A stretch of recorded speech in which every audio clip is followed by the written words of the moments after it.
Oops! This dish just reminds me of my childhood. We used to eat this all of the time. It's so delicious. Hi everybody and welcome to my kitchen. It's me, Manny from Manny's Made at Home. Today I want to show you another Peruvian recipe, one that will show you how different cultures have influenced Peruvian cuisine. We're going to be making a delicious Lomo Saltado. Let's look at the ingredients that we're going to need. First of all, I'm going to put my rice into my rice cooker and let that cook along while I get the rest of my recipe ready.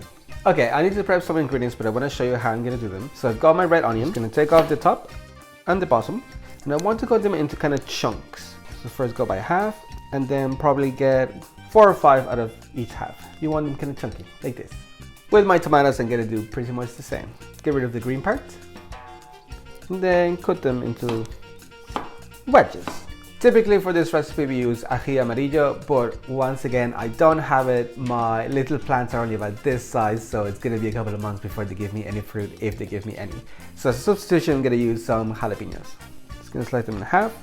It's up to you whether you want to leave the seeds on or take them out. I'm going to take them out today. A lot of people like to wear gloves when they're handling their chilies. Now, I don't think I'm silly enough to go and start touching my face now after I've had my hands all over them. If you're a little bit forgetful, maybe use gloves. All I gotta do is cut them into thin strips. And depending on how much heat you want, you can add more or less. I'm gonna stick to 1 jalapeno today. We're gonna be making our own chips as well. So I've got a potato that I've peeled. I'm gonna cut it in half.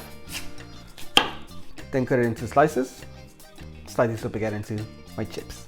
And I'm gonna transfer them into a bowl with cold water. We're not going to cook it in straight away, so I don't want it to get brown on us. This would also help to take out some of the starch, so it fries up nicer. I am trying to keep this kind of thin, just so that they cook faster in the oil, but also try to keep them the same size so they cook evenly.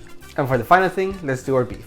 Okay, for my beef, all I want to do is kind of cut it into strips. This is very much a stir fry. That's where we're getting all our ingredients prepped in advance, and it's going to cook very quickly, so I don't want them very thick.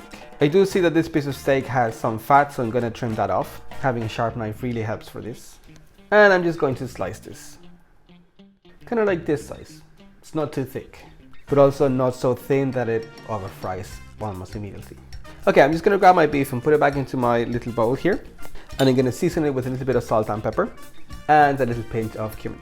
I'm just going to toss this around with my hands. We're kind of pre-seasoning the beef. I'm going to let it sit on the counter to marinate for a little bit before we go to fry it. This is a similar cut that we did for a beef when we made Mongolian beef. It was absolutely delicious. If you want to see it, I'll leave the card up here. That's it. Let it sit for about 5 minutes, and in the meantime I'll get everything ready and we can start frying. I'm preheating my pan on a really high heat to get it super hot. I'm now going to go in with a little bit of oil, and then I'm going to go in with my beef. Stir fry it for a couple of seconds. Okay, I don't normally do this at home, but I've always wanted to try it. This dish is supposed to have a nice and kind of smoky flavor to it. So to try to mimic cooking it in a hot wok, I'm gonna add in some pisco into it and then light it on fire and try to flambe it for a couple of seconds. I've never done it before, so let's see how it goes. Ooh. That was fun. This is very nice, so I'm gonna take the beef off. I'm heating up some oil now to fry my chips, but first I'm gonna drain these and then dry them with a paper towel so that they're not waterlogged, and then make my oil splash out everywhere. We're gonna fry our chips twice, so first I'm gonna go in for about 5 minutes. Gonna keep them moving first so they don't stick to each other. And then we'll fry them again after they cool for another 3 minutes or so. The second fry, just make sure that we get a nice and crispy outside to our chips. Okay, let's pull them out. I do like to hit them with a little bit of flaky salt at this point. Anything that's been deep fat fried loves salt. Let me clean up again and then we can finally put everything together. Heating up my pan once again because we're going to stir fry everything. And again, here you're going to see where the different influences into Peruvian cuisine come. This is clearly a very Asian style of cooking food. So this is what this dish is. It's considered Chifa in Peru, which basically means Chinese food.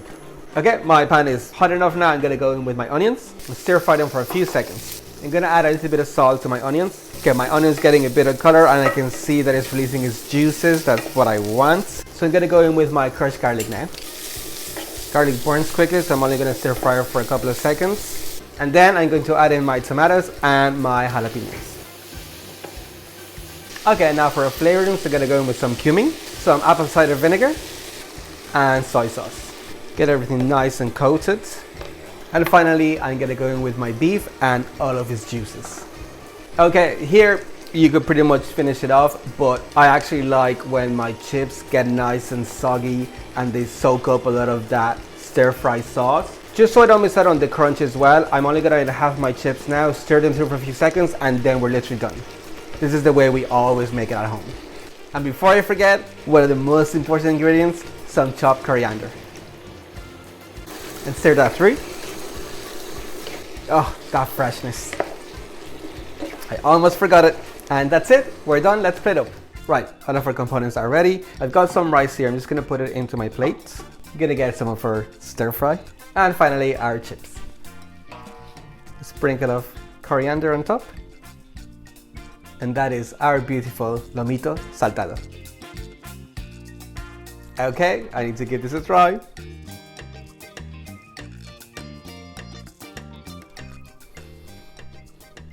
Oh my god, this is perfection. It is one of my favorite dishes. All of the flavors together are just a magical combination. I love that we have the different elements as well with the chips and the rice. And I do love how mixing the chips throughout the stir fry makes them soak up all that delicious juice, and it's just so flavorful. To bring everything together, that pop of coriander at the end, mwah, it is amazing. You have to give it a try. If you enjoyed it, make sure that you give me a like and let me know what you thought in the comments below. If you enjoyed this recipe or my previous ones, don't forget to subscribe to the channel. I've got stuff just like this coming up. If you try this dish and you want to post it on Instagram, please make sure you tag me. I want to see how you get on. With that, I'll leave you for this video and enjoy.